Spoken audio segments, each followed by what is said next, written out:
We recently asked our social media followers to describe refinancing using an emoji, and this is the most popular answer. In this video, I'll talk all about refinancing, what it is, how it works as a real estate investing strategy, and tips on how to get the most out of refinancing for real estate investing. Before I go on, please remember to subscribe to our channel and hit the notification bell so you don't miss other real estate investing videos like this from our Elevate team. Refinancing means you're paying off your old mortgage and replacing it with a new mortgage. There's various reasons why people may do this, including wanting to change the terms of their mortgage, debt consolidation, or tapping into their home equity to take out cash for something else. There are good ways to use money and some not so good ways.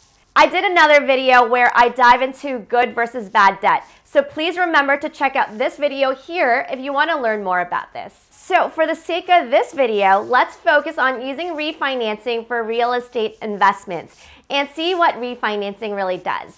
Assume you have an investment property that's a house. At the start of your investment, you put in 20% down payment, so your returns are magnified essentially fivefold. When your property increases in value, you gain equity. This means your loan to value ratio drops over time, so your returns decline over time as well. You have unrealized gains in the property, but if you do nothing, then those extra gains aren't generating you more returns.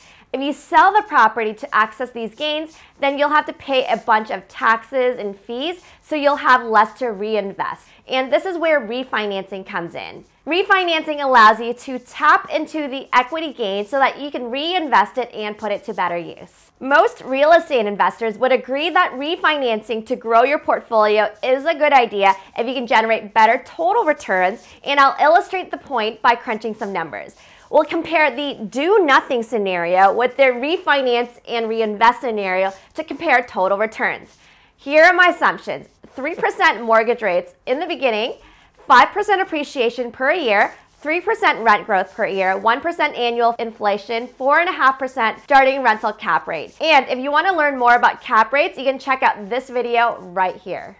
In scenario 1, we buy a $1 million house and we put in 20% down at $200,000. We also put in $100,000 in renovations to upgrade the property, and after renovations, our house is appraised for $1.25 million.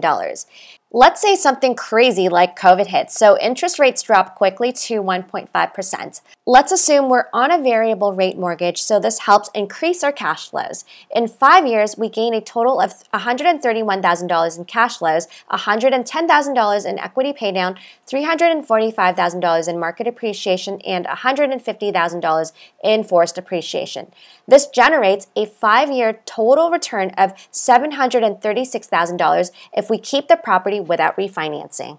In scenario 2, we'll refinance the property right after renovations at 80% of the property's new value, so that's $1 million in the new mortgage.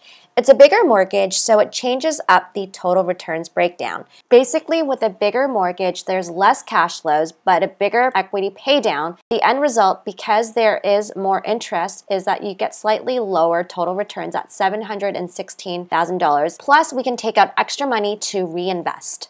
With the $1 million mortgage, we have to pay back $800,000 in the old mortgage, so we're left with an extra $200,000 in cash. There's also a penalty fee because we canceled our old mortgage, and note that this penalty varies depending on whether you have a variable mortgage or a fixed mortgage. Typically, variable mortgages are capped with a penalty equal to 3 months interest, whereas a fixed mortgage is based on interest rate differentials. And I'll dive into the differences a bit later. The variable mortgage penalty at 1.5% interest rates mean the old mortgage will cost $3,000 to cancel. So after the $3,000 penalty, we will be able to buy another house that costs $840,000 with $29,000 in closing costs and $168,000 in down payment. And the total returns for the second house over 5 years is $379,000. So this brings the total portfolio returns to $1.095 million, so a lot better than scenario 1. Based on this comparison, what should you note so that you can make the most out of your refinancing strategy? 1. Your total monthly payments will go up after refinancing. This means it's a good idea to invest in properties with higher cash flows so that you can comfortably make those monthly mortgage payments, even factoring in higher mortgage payments post-financing. 2. Consider going with a variable mortgage since your penalty is capped at 3 months interest versus a potentially much higher penalty on a fixed rate mortgage if there's a big drop in interest rates. In our example, because rates dropped from 3% to 1.5%, if we had a fixed rate mortgage, we'll actually have to pay $60,000 in penalties instead of $3,000 if there's 5 years left. At the end of the day, you have to know this. This high penalty for the fixed rate mortgage is because you agreed to be locked in at higher rates and the rates have dropped. This means if you chose a fixed rate mortgage, you'd be paying that extra $60,000 anyway if you held your mortgage for the entire term. The difference is that the extra interest would be paid over time instead of paying it up front when you break the contract. By breaking the fixed rate mortgage, what you're losing out on is the time value of money since the $60,000 is paid all up front and the higher penalty will eat into your cash out refinance amount, which will reduce the amount you can reinvest. In our example, if we had a fixed rate mortgage, we'd have to pay out that $60,000 from the $200,000 that we get, which means we would only have $140,000 to reinvest. And this means we'll only be able to afford a condo with lower cash flows combined with a lower asset value, which translates to lower total returns. 3, if you're thinking about using the refinancing strategy to grow your portfolio, it's a good idea to take on value add work. This will give you a big bump in your property's new appraised value, which means a bigger cash out refinancing amount to grow.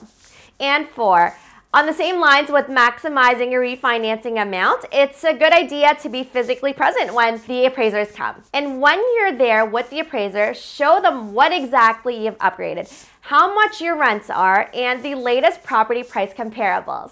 This allows appraisers to have all the information so that they can maximize your property's appraised value. And that's all from us for this week. If you want to refinance your property to expand your portfolio, we can help out if you're looking to invest in the Toronto real estate market. Just reach out to us by heading to the link I'll put in the description below. Finally, if you find this video useful, please give us a thumbs up and help us out by sharing it on your social media and tag us at Elevate Realty CA. I wish you all the best in your real estate investing journey. Thanks so much for watching, and I'll see you in the next video.